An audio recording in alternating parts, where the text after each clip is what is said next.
Queria convidar aqui agora para a gente ouvir um pouco o governador de Minas Gerais, meu xará, Romeu Zema.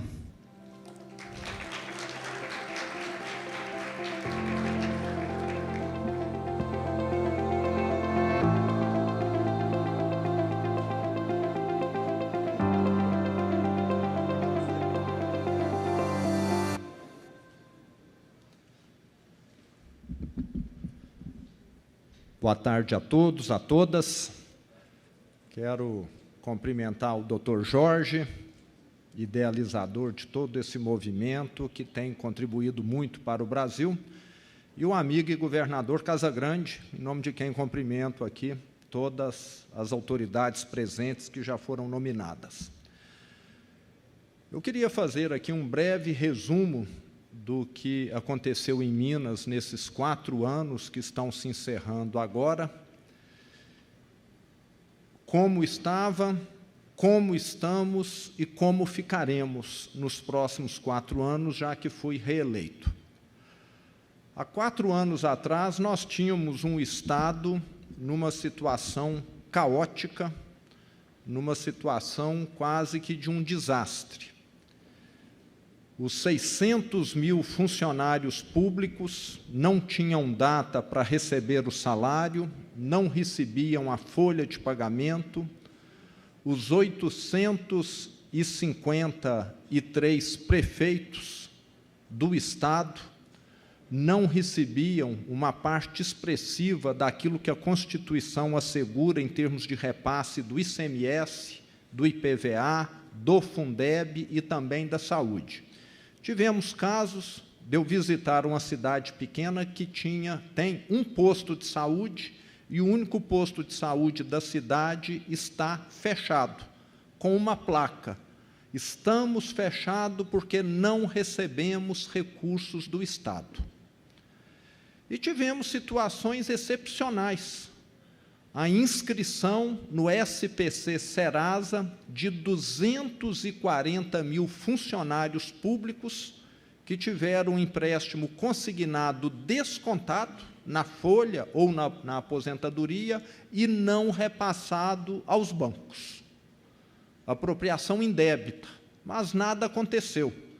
Uma coisa que talvez o ex-governador de Minas tem muito superior a mim, é uma imunidade que eu não tenho, porque qualquer erro meu causa um ruído enorme, e situações como essa, naquela ocasião, foram digeridas normalmente. Quero cumprimentar o governador gaúcho, eleito, que chegou aqui agora também, Eduardo Leite.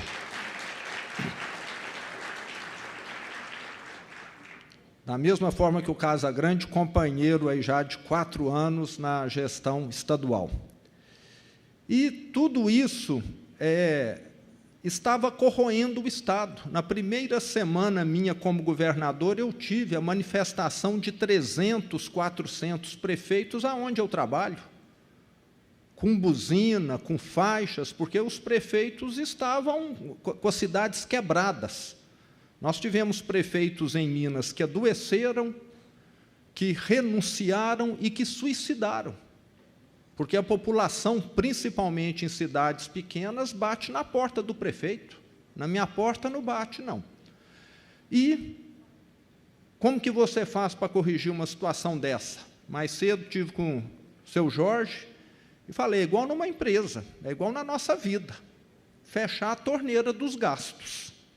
Então, conseguimos reduzir entre autarquias, Estado, estatais, mais de 50 mil cargos. A folha de pagamento, que no início representava 67% da receita corrente líquida, hoje já representa 49%, um avanço significativo. E, com isso, o resultado gradativamente foi aparecendo. Durante 2 anos e 8 meses, eu ainda paguei a folha de pagamento atrasada, nunca no 5º dia útil do mês, mas desde agosto do ano passado, estamos pagando pontualmente. 13º salário, a mesma coisa, e quitando dívidas antiguíssimas também. Nós temos em Minas a Férias Prêmio, que é como se fosse um fundo de garantia de vários funcionários públicos, que deve ser paga no ato da aposentadoria, e que há mais de 10 anos também não era quitada. Fizemos uma escala, estamos terminando de pagar os últimos agora, no final desse ano. Os 14 bilhões de dívida com os municípios, já pagamos mais de 8, 9 bilhões já, tudo parcelado. Então, além de termos um Estado estraçalhado, nós ainda tivemos de carregar o peso dessa dívida. E, mesmo assim, todos os indicadores de políticas públicas avançaram no Estado. E aí entra uma questão que foi dita aqui, que é de você ter uma gestão adequada. Todos os meus secretários foram selecionados, eu não conhecia nenhum deles há 5 anos atrás, nenhum. Todos porque têm competência. Não tenho um parente que trabalha no Estado. E isso começa a fazer diferença. E tenho dado exemplos, são coisas pequenas, mas que têm um simbolismo muito grande. Ex-governadores em Minas tinham uma vida de imperador. Um palácio, 7 aeronaves à disposição, 32 empregadas domésticas, e isso tudo eu joguei para o espaço. Vendemos aeronaves, as que não foram vendidas, incorporadas ao Comando Aéreo do Estado, moro na minha casa, tenho a empregada que eu pago. Isso, querendo ou não, demonstra, as coisas mudaram. E, como eu disse, esse secretariado, esse time, é que vem reconstruindo o Estado. O ano passado, depois de 11 anos, pela primeira vez, tivemos equilíbrio nas contas, um superávit pequeno, 100 milhões. Esse ano deve ser 2 bilhões ou mais de superávit já, o que demonstra um avanço expressivo. Na educação, reformamos 1.400 escolas que estavam literalmente desmoronando, colocando até alguns alunos em situação de insegurança.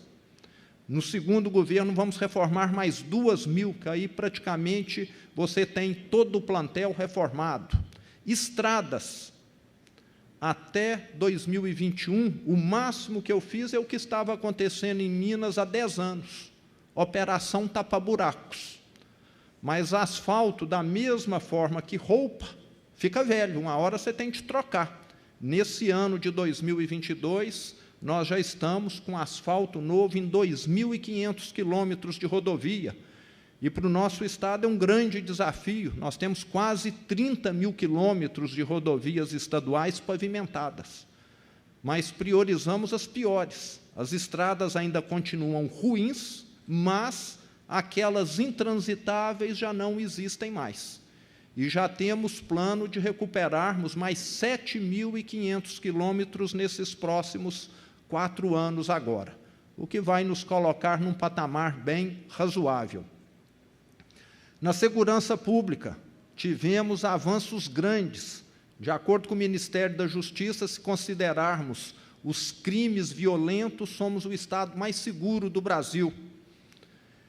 Voltando à educação, temos lá um projeto hoje em Minas, que, inclusive, alguns estados estão adaptando, que é o Trilhas de Futuro. 115 mil alunos do ensino médio, mas inclui aí adultos também, porque o programa é aberto, estão hoje fazendo cursos técnicos em todas as áreas. Depende da região do Estado. Numa região mais agrícola, como o Triângulo Mineiro Noroeste, aí nós temos cursos de manutenção de máquinas agrícolas, em técnico de irrigação. Se é uma região mais turística, nós temos ali cursos ligados à hotelaria, gastronomia, dependendo da área. Esses 115 mil alunos frequentam escolas particulares e ainda têm auxílio alimentação e auxílio transporte. São cursos com 1 ano e meio, 2 anos de duração. A primeira turma está se formando agora, as primeiras, que são centenas de turmas. E isso vai fazer com que a lacuna que existe entre o setor produtivo, que demanda mão de obra capacitada, e a população que muitas vezes não tem a capacidade, venha a se reduzir. É um programa estratégico, porque um dos problemas do Brasil, foi citado aqui, é a falta de mão de obra capacitada. Sabemos que tem de começar no início, na alfabetização, mas nós temos muitos adultos relativamente bem educados que não tiveram acesso a curso superior e nem técnico. E eu sei porque eu sou um gestor que vai a campo, e já escutei muitos comentarem isso. Não fosse o Trilhas de Futuro, eu não conseguiria essa formação e esse emprego que estou conseguindo agora. E tudo isso que nós estamos fazendo tem sido costurado a 4 mãos, não é só o Estado.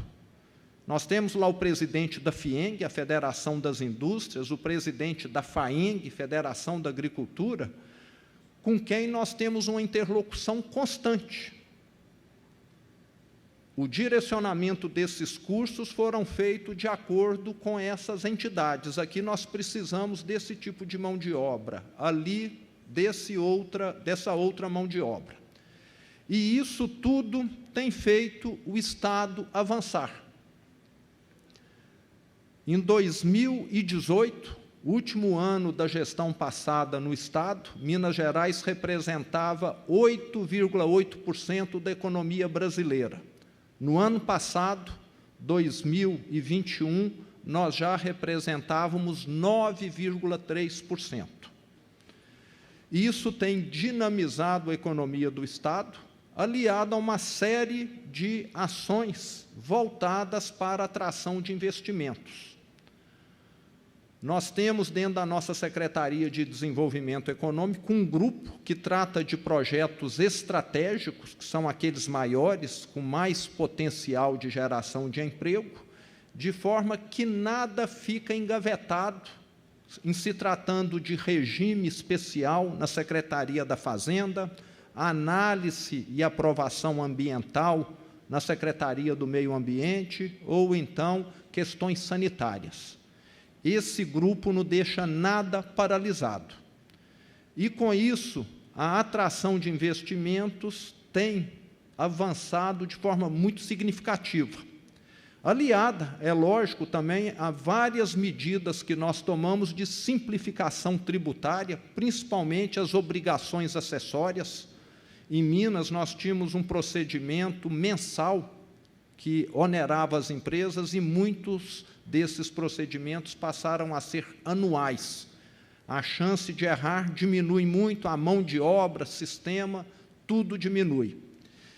Para o produtor rural, lembrando que em Minas nós temos 600 mil micro e pequenos produtores rurais, é um estado diferente do Mato Grosso, nós também adotamos uma série de medidas para poder valorizar essa produção. Somos o maior produtor e exportador de café do mundo. Se fôssemos um país, seríamos o primeiro. O que está acontecendo com o café hoje em Minas? O mesmo que acontece com vinho, lá no Rio Grande do Sul. Tem vinho de todo valor. E até pouco tempo atrás, Minas só produzia café commodity. A semana passada, nós batemos um recorde. Uma saca de café foi vendida por R$62 mil. Então, já se aproxima mais de ouro do que de commodity, um valor desse aí. E isso por quê? Porque hoje, esse micro, pequeno produtor, lembrando que o grande não consegue esse valor, porque é quase que uma produção artesanal, tem todo o apoio da nossa Emater, da nossa EPAMIG, que faz a pesquisa agropecuária, e também do IMA, que é o Instituto Mineiro de Agropecuária. Voltamos todo o esforço para estar atendendo esse público. E o mesmo acontece com os queijos. O queijo artesanal mineiro, que é muito valorizado no Brasil todo, até pouco tempo atrás, a maior parte da produção era toda clandestina. O produtor tinha de colocar a produção num porta-mala e viajar com aquilo escondido. tiramos esse pessoal da clandestinidade. Em vez de exigir que ele construa um laticínio, que era o que a lei antiga demandava, hoje, se ele fizer um cômodo azulejado, com medidas sanitárias de 20 metros quadrados, atendendo a alguns requisitos, ele consegue produzir um queijo que atende às questões sanitárias. Então, em suma, o que nós fizemos foi enxergar a realidade. Parece que antes, a minha percepção, que fui empresário no Estado, e que muitas vezes fiquei anos aguardando uma licença, era que os políticos lá de Minas, em boa parte, estavam preocupados só com a vida deles. A população era um tormento para eles, e não um pagador de impostos que eles deveriam estar representando. Então, é como se houvesse uma mudança de postura. Em vez de te penalizar, eu vou confiar em você.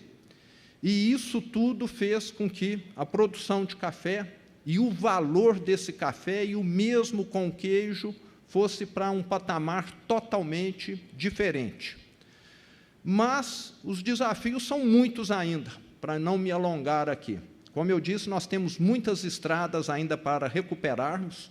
Eu já escutei de produtor de fruta, que ele não consegue vender para mais longe, que o caminhão trepida tanto na estrada que a fruta chega danificada. Vai ser corrigido, com certeza.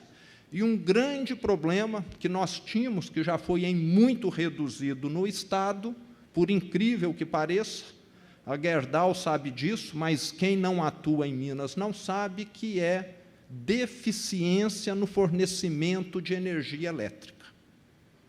A nossa famosa CEMIG, que eu admiro, infelizmente, nos últimos anos em Minas, antes da nossa gestão, se transformou numa empresa de fazer política, e não numa empresa de fornecer energia elétrica. Em vez de investir em Minas Gerais, que ficou mais de 15 anos sem receber investimentos, a CEMIG foi investir aonde? Na Light, no Rio de Janeiro, naquele parque eólico gigantesco, a Renova, no sul da Bahia, Belo Monte e Santo Antônio, no norte do Brasil. Com isso, Minas Gerais ficou com seu parque de transmissão e distribuição sucateados, e o pior, esses investimentos deram 13 bilhões de reais de prejuízo para a empresa. Já alienamos parte desses investimentos e os outros estão a caminho. Então, nós temos uma pauta, nesse segundo governo agora, de privatizarmos essas empresas. Porque fica muito claro que, em vez de induzir ao desenvolvimento, como aconteceu no caso da CEMIG, ela se transformou num instrumento até que restringe o crescimento econômico. E o Estado, aplicando o recurso dessas empresas em infraestrutura, ele vai ter um ganho muito maior com o crescimento econômico, com a arrecadação advinda desse crescimento, do que propriamente recebendo os dividendos que essas empresas pagam. Tive sérios problemas com a Assembleia Legislativa no meu primeiro governo. Diferente do nosso companheiro gaúcho, capixaba, eu não tinha bagagem política e paguei caro por isso. Mas fui eleito agora já com uma base na Assembleia Legislativa. Há 4 anos atrás eu fiz um voo solo, e muitas medidas importantíssimas para o Estado de Minas Gerais ficaram engavetadas na mesa diretora da Assembleia, o que não vai acontecer agora, incluindo as privatizações. Então, o cenário para Minas, eu posso dizer, é um cenário muito promissor para esses próximos 4 anos.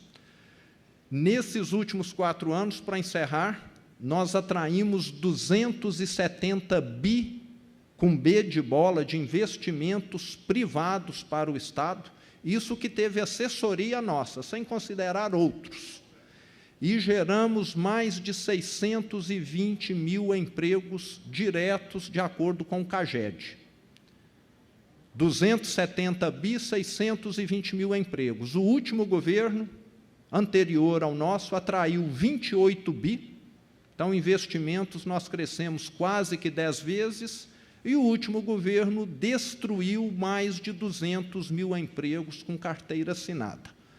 Então, saímos de um círculo vicioso e estamos iniciando um círculo virtuoso, que é o que vai continuar nesses próximos 4 anos. Em janeiro, agora, eu vou assumir um Estado que está organizado, um Estado que tem uma dívida monstruosa,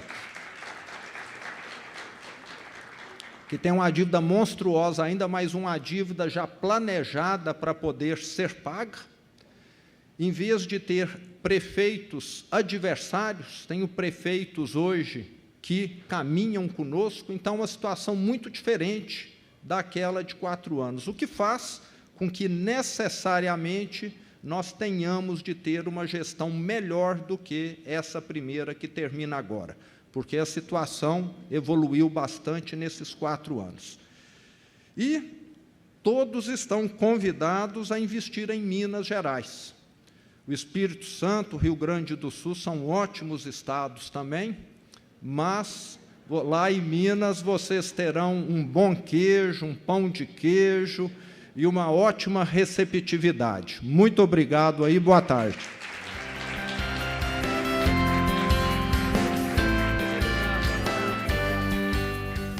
Obrigado, governador Romeu Zema. Para registrar que nos últimos 22 meses, o MBC, através de um acordo de cooperação com o Estado de Minas Gerais, nós apoiamos toda a modelagem do Rodoanel da região metropolitana de BH, centralizando 2 alças, as alças Sul e Norte, com apoio da Vale. Então, Minas Gerais é sempre um parceiro muito atuante, e a gente é muito agradecido por todos os resultados que vem desdobrando hoje no impacto do Brasil.